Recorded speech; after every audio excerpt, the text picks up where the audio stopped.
Since 1947, the World Affairs Council has become the preeminent global stage for world leaders and the public to inform, engage, and debate the most important issues of our time.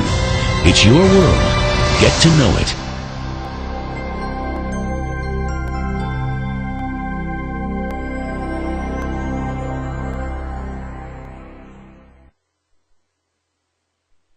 Thank you very much. Now I'm going to do my own little bit of housekeeping.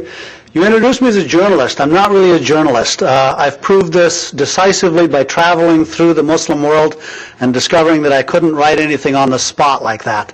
I think, what I really am is a guy who sits at home, reads lots of books, receives emails from all over the world, and tries to think how all this stuff fits together. And I also see myself as a storyteller. So my book is actually the history of the world told as a story. And it's my contention that, you understand history best if you follow the arc of the narrative. And I feel that you understand the present best if you include in your understanding the place that the present has in the narrative that people think they're living in. In the Muslim world, there is a coherent narrative that people have been living in there, and now we've arrived at a place where these two narratives intersect. And some of the things that are going on now, some of the friction, the tension, you can understand it not as a clash of civilizations idea.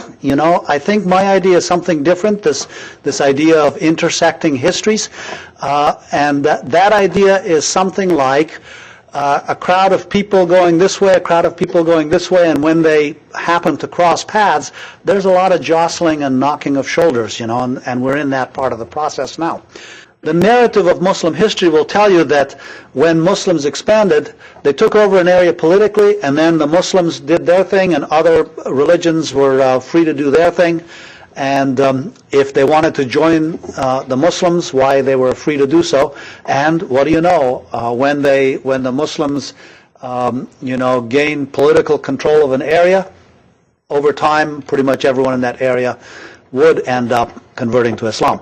But in the early Muslim empire, there was often the case that there was Christian communities, Jewish communities, and the Muslim community, and there was different tax structure for the different people, but occupations were basically open to other communities, and they could live according to their own laws, and that was the case